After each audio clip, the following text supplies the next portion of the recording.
Pues no, la verdad es que esperaba más. La verdad es que esperaba ya los 3 puntos y por un error puntual al principio del partido se ponen por delante y pues por una falta pues totalmente inexistente en el segundo. Es una actuación arbitral que deja bastante que desear. Para los dos equipos, ¿eh?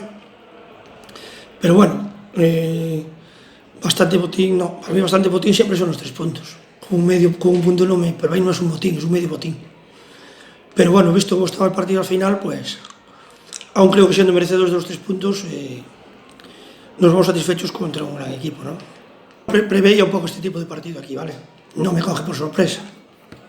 Entonces, solo hay dos personas que pueden parar eso, que son los árbitros. No lo han podido parar o no lo han querido parar y por lo tanto, pues, se armó lo que se armó. Pero bueno, son cosas que pasan en nuestro fútbol sala, no deberían de pasar, pero pasan. No, no bajar los brazos no. Podríamos llevar 7, pero bajar los brazos no. Y la verdad que nos vinimos todavía mucho más arriba a partir de la expulsión de Sufjan. Creo que hicimos una segunda parte muy completa y la primera también. Hemos tenido una situación de superioridad de 4-3 que no hemos sabido aprovechar o por otra parte la defendieron bien ellos, pero creo que en cómputo general el equipo estuvo muy bien, con la baja incluso del portero suplente que antes de empezar pues no podía jugar porque tenía fiebre y también era otro hándicap para nosotros porque podíamos quedarnos sin el portero con el que jugábamos, pero bueno, las adversidades nosotros nos intentamos superar, comerlas entre todos y lo hemos logrado.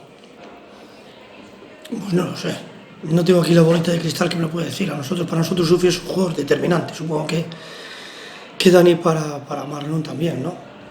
Y lo mejor cuando se juegan partidos de este perfil es que estén todos los jugadores a su máximo nivel. Los árbitros han querido que 2 de los mejores no estuviesen, pues creo que además innecesariamente ninguno de los 2 tenía que haber sido expulsado, porque sí es cierto que hubo tan ganas, pero vamos a ver bien el vídeo a ver realmente por qué fueron expulsados.